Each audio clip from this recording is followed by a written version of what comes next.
Wayne's son, Brett, from Zambia, Africa. He came all the way to surprise his dad. Gotcha.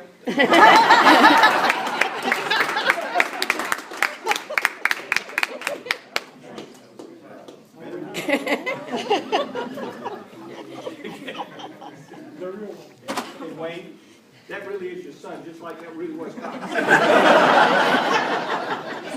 think he's crying.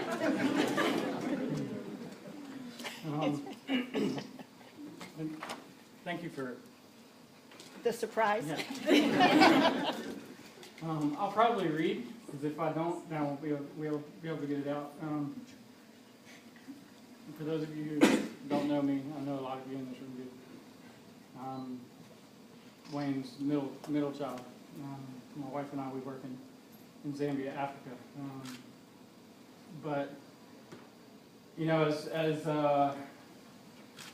they begin to prepare for his retirement, my dad has never been one to be a seeker of attention, and so I think he even gave word to say, I don't want anybody speaking, I just want to come in and have a drop in and just let people say hello and then kind of slip out. And now I didn't want to let this I did not look at it.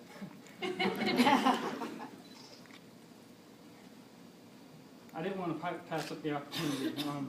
You know, a lot of you have seen him through the eyes of a coworker, through that of a boss, through a friend.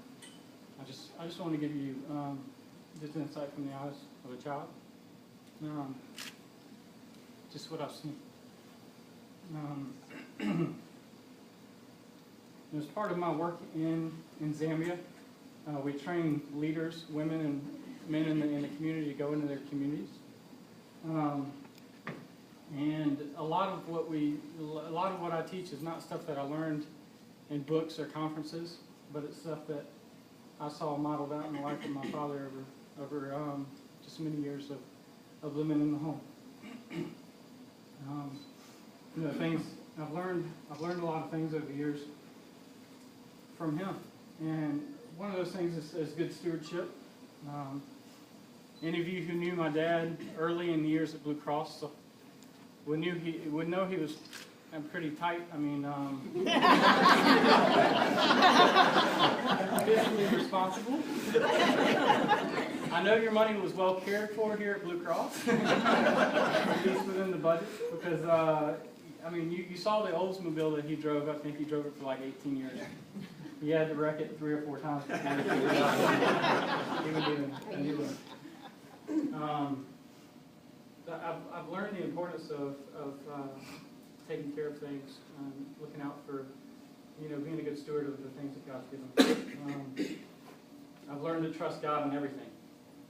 Anybody who's been in here and ridden in a car that my dad's driven.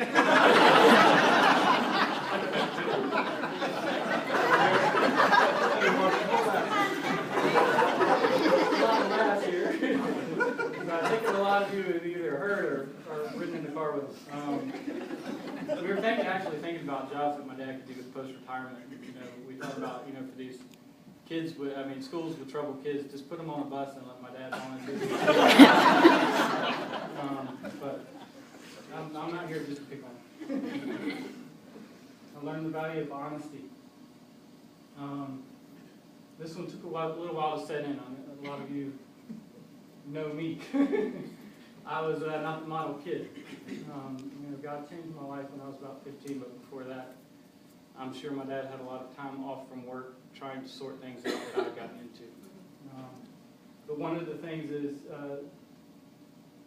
that he used to always say was that a man is only as good as his word.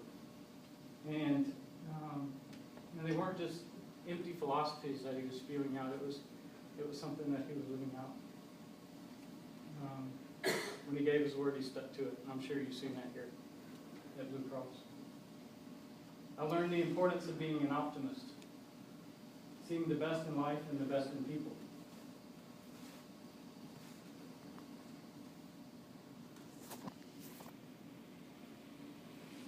You have to be an optimist to be a Carolina.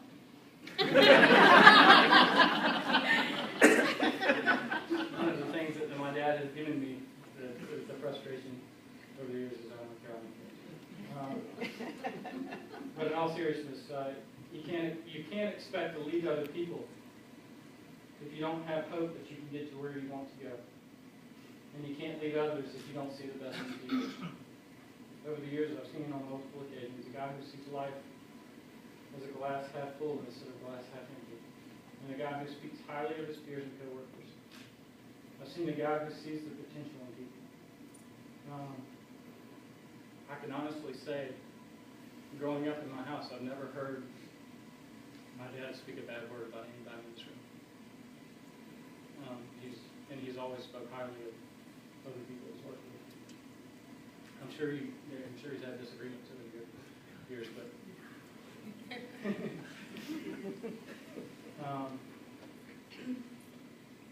I've learned about priorities. To get to where he is today, he's had to make sacrifices, but I can honestly say he's never sacrificed. He's never done it at the expense of his family. One of the fondest memories I have growing up is he would come. If you know him, he's up at 6:30 every morning. At 6 o'clock. 6 o'clock. Even Saturdays and Sundays. At 6:55, he was getting ready to walk out of the door. At 10 after 7, he's at his office. At probably 20 after 7, he's downstairs with some friends eating breakfast. To say he's got a routine would be an understatement. But it's a good routine. But he would work a full day. He would come home. The first thing a lot of times he would do is, instead of just going and trying to get away from the family and just kind of unwind for the day, he'd go and change clothes, come out in the yard and throw baseball with me, or do something with our other sisters.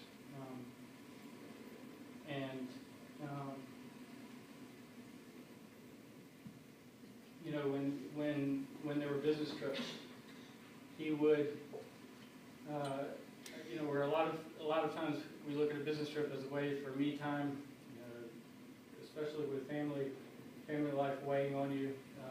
It's an opportunity to just kind of break free and get away.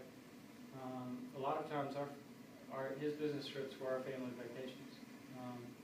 So he's been a man who's highly prioritized his family. I've learned about faithfulness. I've seen a man work at the same company for 37 years and be fully committed to this company, to making this company be the most successful it can be. But more importantly, I've seen a man hold true to his commitment to love, honor, and cherish the bride that God had given him some 44 years ago.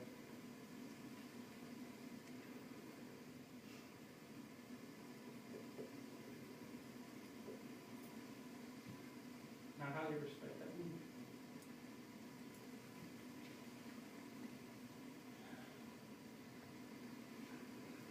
I think one of the most impactful things, I didn't see through my tears. I think one of the most impactful things that can happen in a man's life is to receive affirmation from his father. We all want to hear from the mouth of our fathers, I'm proud of you, son. I never really knew my grandfather. My grandfather passed away, my dad's father, when I was 5. So just a few years after Dad started working here. He never got to see his son turn into the man he is today. But I'm sure he had a glimpse. I'm sure he had a glimpse, but he didn't see the full picture. I don't know if he ever pulled you aside, Dad, and told you how proud of you he was. I'm sure if given the opportunity today, he would. I know he would be so proud of you. Not just because of the success you've had here, but also because of the husband, the father, and the father you've been to your family throughout the process. And since he's not here to tell you, let me give you what hopefully will be the next best thing. A son who has been watching and learning from you for the past 36 years. Saying, I'm very proud of you. I'm proud of the man you are. The husband you've been. And the father you've been to me, Gary and Jesse. And I pray that God continues to richly bless you, Ms. Newton, because